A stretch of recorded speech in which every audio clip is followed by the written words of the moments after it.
In Japan, Coca Cola, or Coke, is always sold in either pull-top cans or screw-top bottles. The old-school glass bottles with crown caps or bottle caps are only served in restaurants, and you won't find them being sold in vending machines or at convenience stores. But this wasn't always the case. Many decades ago, glass bottles were the standard for Coca Cola and other beverages. These bottles were favored by beverage manufacturers at the time because of their reusability.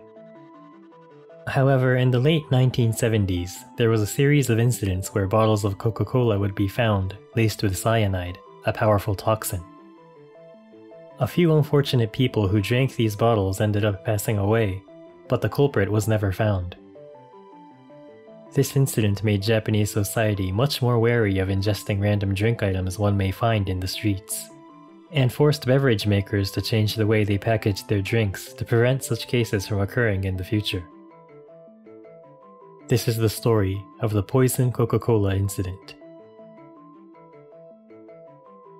On January 3, 1977, a high school boy had just finished his part-time job selling food in bullet trains, and was heading home from Shinagawa Station in Tokyo, a little before midnight. On his way home, he noticed a bottle of Coca-Cola in a telephone booth, which appeared to be unopened. Figuring someone must have forgotten it there after making a phone call, he decides to take it for himself, finders keepers.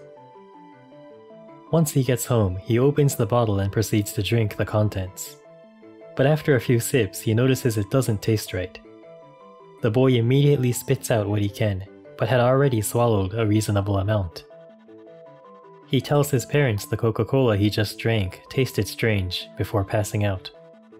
The boy is rushed to a hospital and had his stomach pumped, but passes away within hours. An autopsy reveals the cause was poisoning by cyanide. The following morning, 600 meters from the phone booth where the high school boy had found the bottle, the lifeless body of a 46-year-old construction worker is found, also with a bottle of Coca-Cola nearby. The cause of his death was cyanide poisoning, and cyanide was found in the contents of the bottle next to him. Police conduct a search of the nearby area, and around noon they find yet another bottle of Coke, laced with cyanide, next to a telephone set in front of a nearby general store. It was a good thing the police found this bottle, as the son of the family who runs the general store noticed the bottle when going to school that morning, and was planning to have it for himself once he came back. The son came back home just as the police were questioning his parents regarding the bottle next to the phone, avoiding what could have been a terrible fate. The police conduct interviews to businesses that have access to chemicals such as cyanide, asking whether any of their stock had gone missing, or if any suspicious employees come to mind. But their investigations didn't lead anywhere, and this was during a day and age before street cameras were a thing, so the police couldn't narrow down any suspects. About a month or so after these events took place in Tokyo, on February 13th, a man was walking to work in Osaka, Japan's second largest city.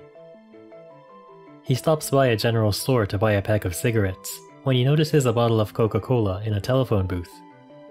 As he approaches the bottle, his co-worker that was with him warns him not to drink it, as the co-worker was aware of the incidents that took place in Tokyo the previous month. The man ignores his friend's warnings and drinks the Coke anyway. Almost immediately he begins to feel ill and is taken to a hospital. Although he luckily made a recovery, he would end up taking his own life just a day later. It wasn't clear what his exact motives were, but he mentioned to his family the previous night that he could not stand the shame of being hospitalized from drinking that Coke, right after his co-worker had warned him not to do so. The day after the case in Osaka, on Valentine's Day, a large bag with 40 boxes of chocolates was found in Tokyo Station. The man who found this bag was aware of the series of poisoning incidents, and turned this bag in to the police. Inspections found that these chocolates were laced with cyanide, along with a couple other interesting factors. The serial numbers had been shaven off the boxes, making it impossible to trace which factory they had come from.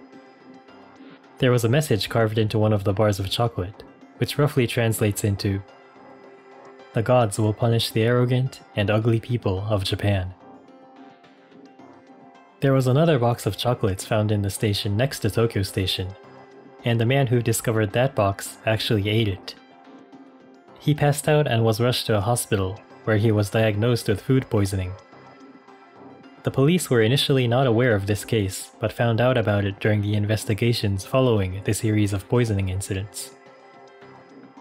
It is unclear if the cases with Coca Cola in Tokyo and Osaka and the poisoned chocolates were related to each other, but the police strongly suspected they were done by the same culprit, as the type of poison used was identical. Investigations also revealed there were some close calls leading up to the initial incident.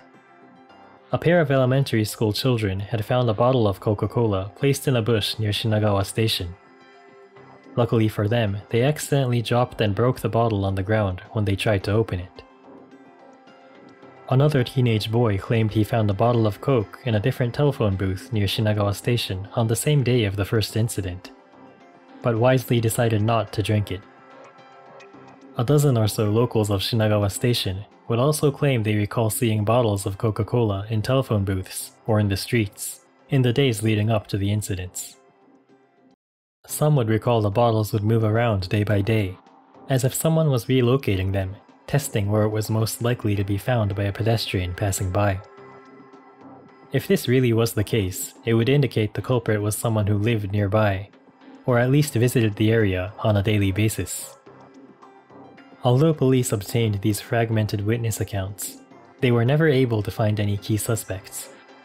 There was simply too little evidence, and because it was essentially an indiscriminate serial killing, there were no real leads or connections to chase.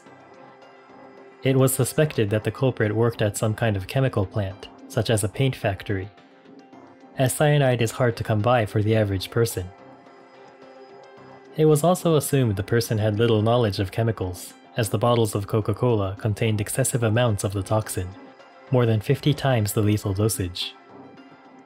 So it wasn't some kind of mastermind chemist, more like a regular factory worker that could get his hands on the chemical. But that was as far as the investigations got, and the statute of limitations were met on 1992, 15 years after the incident took place. As a result of this incident, beverage manufacturers would shift away from glass bottles with crown caps toward pull-top cans or bottles with screw-top caps, as it was easier to tell at a glance if the bottle had been opened or not. Society as a whole would also be more wary of ingesting food or drinks they found on the streets. However, less than a decade later in 1985, there was yet another series of very similar poisoning incidents, in which 13 people would lose their lives. But that's a story for another day. What do you think of this case? Do you think the victims were partly at fault, being foolish enough to drink bottles they found lying around? Let me know in the comments below. A big thank you to Korbachu and my other Patreons for supporting this channel. Your support is greatly appreciated. As always, don't forget to like, subscribe, and turn on notifications so you don't miss the next episode. I'll see you next time.